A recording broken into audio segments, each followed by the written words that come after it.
I tried to release the man. The gods know I tried. You tried? Are you Pontius Pilate, the Roman governor, or are you the rubbish collector? Claudia, you weren't even there. You don't know how it was. If I could have let him go, I would have. I would have enjoyed doing it just to spite those weasels at the temple. Anybody would see with half an eye that the man was innocent and that the charges against him had been trumped up out of hatred or jealousy or some such thing. But there was the mob to worry about. They were the usual rabble, whipped up to a frenzy by the agitated hired by the temple priests. But it was still a mob, totally out of control. I had to take that into consideration.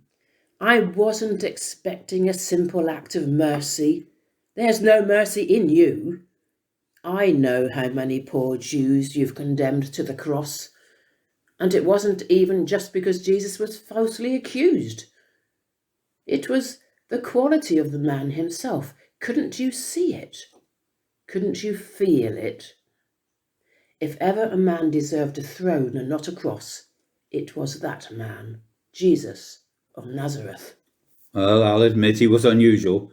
His eyes disturbed me. I was the governor, he was the accused. Yet somehow he seemed to be completely in control of the situation.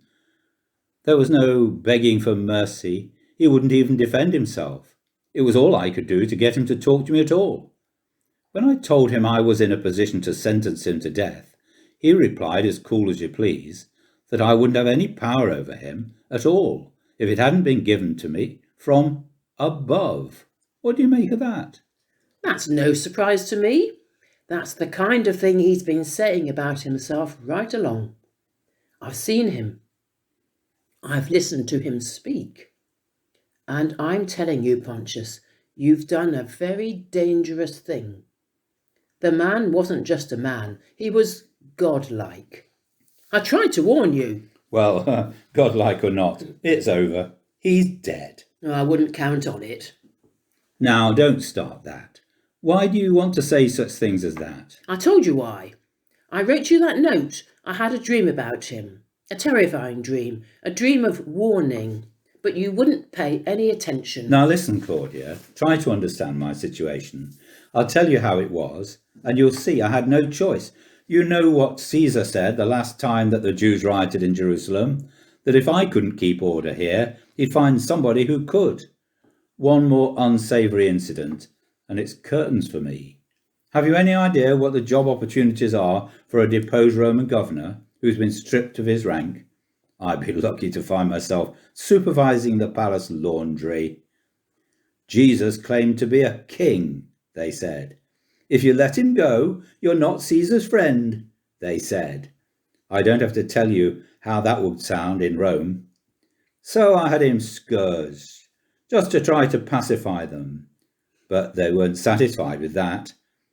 Then I tried to have him released, in accordance with a Passover custom of releasing one captive, to demonstrate mercy.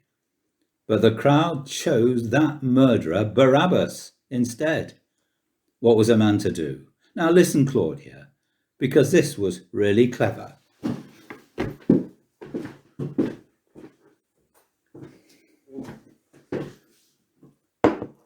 I called for this basin here, with water in it.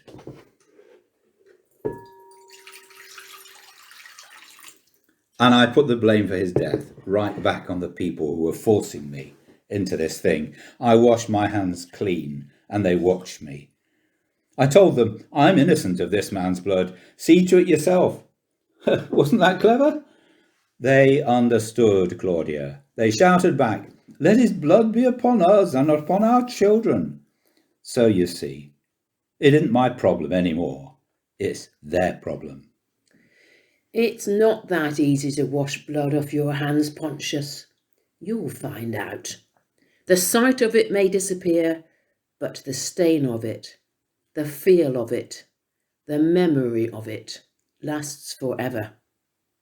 You sentenced Jesus of Nazareth to a criminal's death, and you think that's the end of it?